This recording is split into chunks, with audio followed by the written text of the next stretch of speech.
Maam Mamadou Thiam.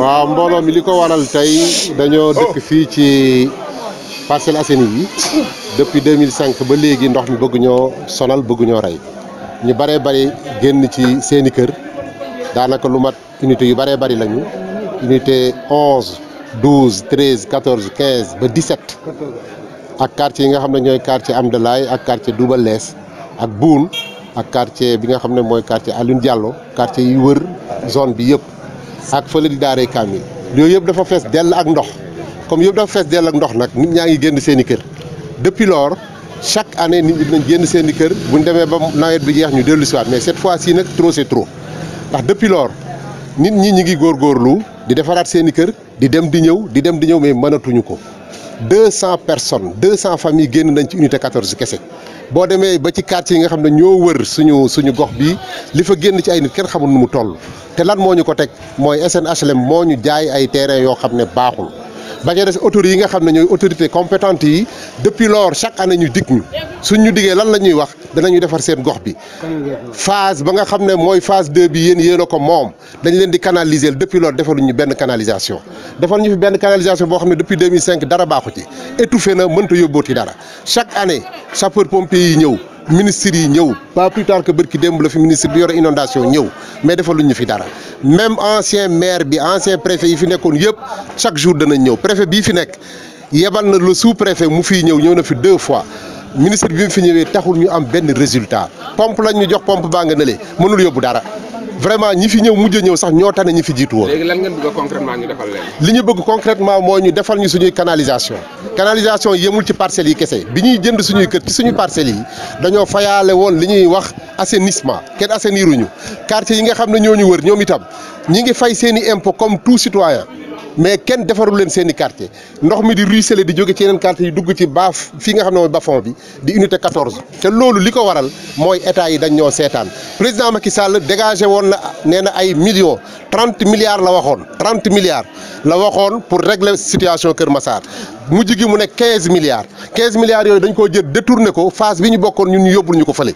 boo demee fële tiwo yaa nga fay taxaw anaconda yaa nga fay taxaw lépp ngay liggéey sapeur pompier yaa nga fa ñun ñu bàyyi ñu en rade c'est pas normal trop c'est trop li ñu bëgg nag actuellement mooy Macky Sall bu fekkente ne mooy président de la République na gestu waa unité 14 ak li ko wër unité 15 ak li ko wër quartier yi nga xamante ne mooy 11 ba 13 14 15 16 amul benn boo xamante ne bii nit ñi génnuñu seen kër Parcelles Assainies d'une manière générale léegi nag li ñu bëgg na ko def su ko deful xale yi nag ñoom chaque fois ñi ngi menacé ñu ngi leen di téye mënatuñu ko léegi xale yi bu ñu menacé ëllëg lu ci mënti xew ëllëg ki si biir responsabilité bi état bi la moom du ñun. Bon, c'est Malick Mbengue. Comment? Malick Mbengue. Donc, comme l'a si bien dit Imam Thiam, donc depuis 2005 on partait sous les eaux. Et je crois que nous et Guédiawaye on était dans la même situation. Aujourd'hui, si Guédiawaye est réglé, c'est parce qu'il y a le frère du président qui est là-bas, maire.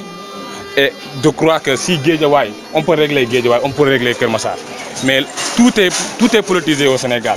Les 30 milliards qu'avait promis le président l'année dernière, on nous dit maintenant c'est 15 milliards. Et la phase 2 c'était destiné pour les quartiers de Kër Massar Malika.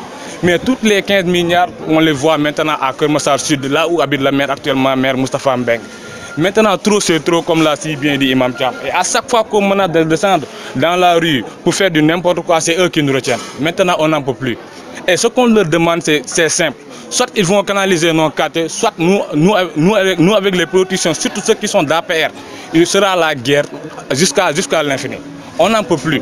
Il y a plus de 15 quartiers, les Parcelles Assainies et les quartiers environnants. S'ils ont dit les quartiers environnants, il y a Double Less, il y a Amdalaay 2, il y a Boune, il y a Darou Misset.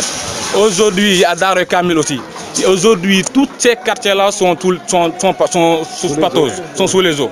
Maintenant, le président de la République en personne doit être au courant de ce qui se passe à Kër Massar. Les travaux ne sont pas délocalisés, tout est politisé, en commençant par le maire et les autres autorités.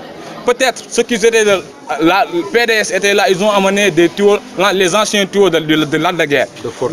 Oui, pour dépanner la situation. Mais aujourd'hui, c'est encore plus grave. Parce qu'ici, c'est le bas fond. tous les eaux de ruissellement vont se regrouper au niveau de l'unité 14 ou 13, les quartiers Amdalaï, de Boune et d'Armichette. Et maintenant, trop c'est trop, comme l'a si bien dit. Soit ils vont canaliser nos quartiers, comme nos parents, la majeure partie d'entre eux aujourd'hui, que la terre leur soit légère, ne sont plus là. Nous, leurs enfants, nous allons prendre le relais. Et on va se battre jusqu'à la mort. Parce qu'aujourd'hui, si eux, nos parents, ont acheté des terrains avec la complicité de la SNHLM, qui a trompé nos parents, parce que la majeure partie d'entre eux, c'était des analphabètes. Ils ne comprenaient rien de ce qui se passait. Aujourd'hui, on est là, vous voyez la situation. Il y a les femmes, à chaque fois, de nuit et jour, ils sont sous les eaux. Et je crois qu'il y a l'insécurité, il y a tout est ici à Keur Massar. C'est des parcelles d'assainissement, mais pas d'assainissement. Oui, il n'y a pas d'assainissement. Donc c'est des parcelles d'assainissement qui ne sont pas assainissées. Donc je crois que vous comprenez bel et bien la situation. Mais aujourd'hui, il y a les élections locales qui s'approchent. Ce qu'on leur dit, c'est clair. Nous ne permettrons pas aux militants d'APR de battre campagne à Keur Massar Nord. Nous ne sommes pas des politiciens, mais on ne permettra aucun membre de l'APR, ni le président. Et je crois que le problème va débuter ici à Keur Massar. Combien de familles ont déménagé? Combien de familles ont déménagé? Oui, parce que dans ce quartier, il y a plus de 200 familles qui sont... Il y a des centaines de familles qui ne sont plus là. Aujourd'hui, il n'y a que les jeunes qui sont là pour garder les maisons.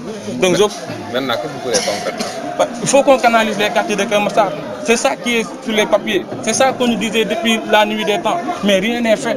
Il faut qu'on canalise les quartiers, soit tout ce qu'ils verront, ce sera de notre part. Inch'Allah. maa ngi nuyu ñëpp di sant ñëpp. waa déglu leen. maire Wolf lay waxee.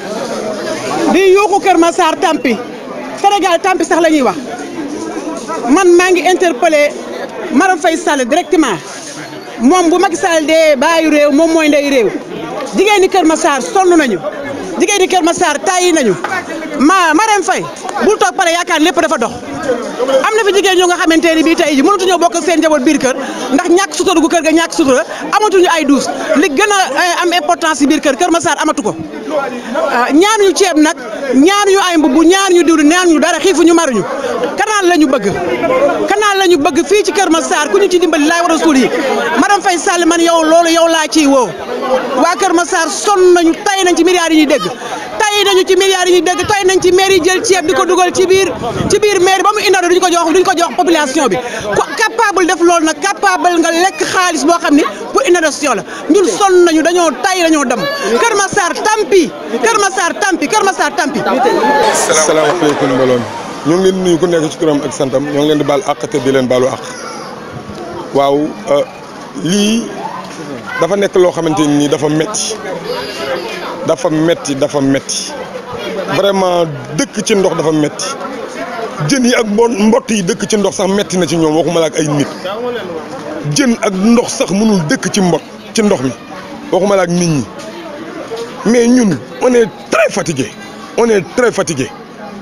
xam nga dañu dundul pour ñu ñuy may ceeb ak diwlin ak i suukar loolu taxuñoo jóg ñun xiifuñu ñu ngi liggéey yàlla mi ngi ñuy suturaal ñu ngi am lu ñuy teddee dunduñu pour ñu ñuy dimbalee ceeb ak diwlin xam nga lu ñu bëgg tuyau dépannage yii ñu defoon fii depuis jamonoy Ablaye Wade moom lañ bëgg ñu ñëw dindi ko defal ñu ay canalisation yu normal unité 15 14 quartier Doubalès 12 ba 11 fii mais on est très fatigué mais nañu ñëw ñu dimbali ñu fii nag woowuñu kenn Macky Sall la ñu woo le président de la République mu ñëw taxaw parce que lii moom rek moo ci mën dara kenn mënu ci dara moom kese la ñuy interpeller pour mu ñëw def ci dara.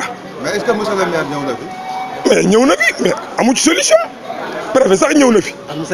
monsieur le ministre ñëw na fi mais amuñu solution mais ñooñu bu fekkente ne Macky Sall daf leen yabal pour ñu ñëw bu ñu ñëwee bu ñu ko rendre compte mu ñëw def intervenir